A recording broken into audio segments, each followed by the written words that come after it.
Good morning students. आज हम लोग स्टार्ट करेंगे थर्ड चैप्टर यूनिट 3 इलेक्ट्रोकेमिस्ट्री वैद्युत रसायन।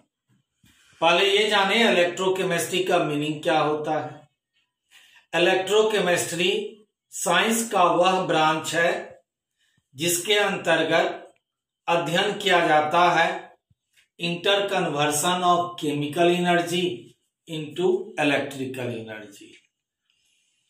Electrochemistry is that branch of chemistry या that branch of science which deals with the study of interconversion of electrical energy into chemical energy।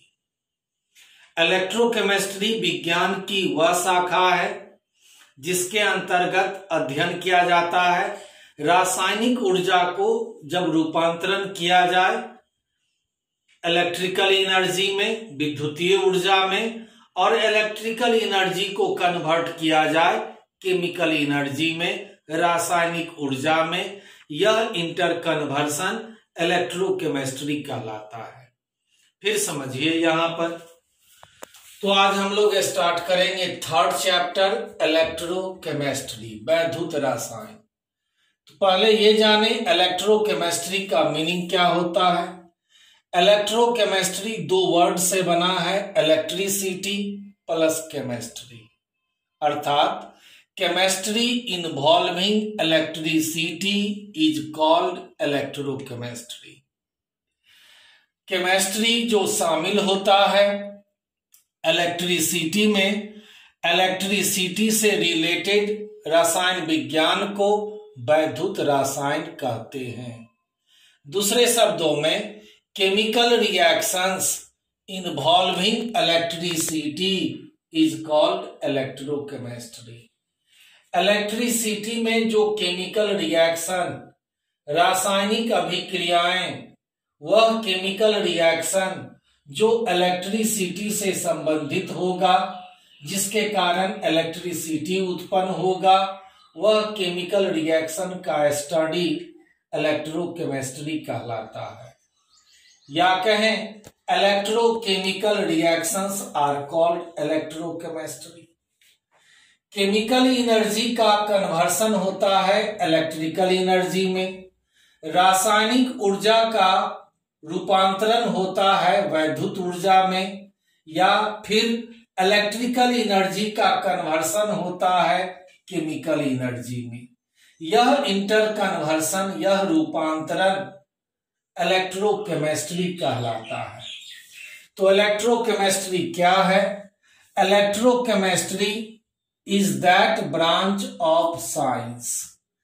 Electrochemistry विज्ञान की वह शाखा है, वह ब्रांच है व्हिच डील्स जो वर्णन करता है, व्याख्या करता है with the study of interconversion of electrical energy into chemical energy, जिसमें इलेक्ट्रिकल एनर्जी का रूपांतरण होता है केमिकल एनर्जी में, या कहें केमिकल एनर्जी का रूपांतरण होगा इलेक्ट्रिकल एनर्जी में। साइंस का वह ब्रांच इलेक्ट्रोकेमिस्ट्री कहलाता है। On the basis of electrical conductivity, electrical conductivity के आधार पर सभी सबस्टांस को, सभी पदार्थों को में be classified into the following two categories, मुख्य रूप से दो भागों में बांटा गया, कंडक्टर एंड नॉन कंडक्टर। एक तीसरा भी आप पढ़े थे सॉलिड स्टेट में, याद कीजिए, सेमी कंडक्टर भी आप पढ़े थे सॉलिड स्टेट में, सेमी कंडक्टर। यहां पर मुख्य रूप से चर्चा करेंगे कंडक्टर और नॉन कंडक्टर का। कंडक्टर जिसे आप चालक कहते हैं, जिससे इलेक्ट्रिक करंट प्रवाहित होगा, विद्युत धारा प्रवाहित होगा, वह सबस्टांस, वह पदार्थ कंडक्टर होगा। और वैसा सबस्टांस, वैसा पदार्थ जिससे इलेक्ट्रिक करंट, विद्युत धारा प्रवाहित नहीं होगा, नॉन कंडक्टर होगा। All those substances which allow the passage of electric current through them are called conductors।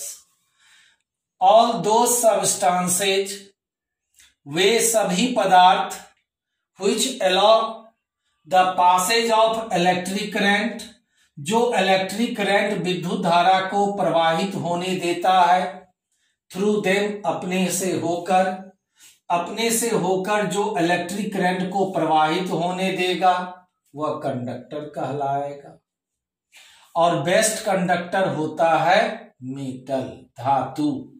Metal जैसे कॉपर, सिल्वर, एल्युमिनियम, ये सब बेस्ट कंडक्टर होता है।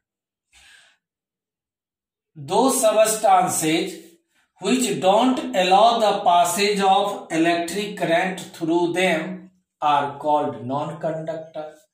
और वैसा सबस्टांस, वैसा पदार्थ which don't allow the passage of electric current, जो अपने से होकर इलेक्ट्रिक करंट को प्रवाहित नहीं होने देता है, नॉन कंडक्टर कहलाता है। या इसी को इंसुलेटर कहते हैं। इंसुलेटर या नॉन कंडक्टर जैसे वुड, लकड़ी, रबर, ग्लास, वैक्स मोम जिसे आप कहते हैं, ये सब नॉन कंडक्टर है या कहे इंसुलेटर है।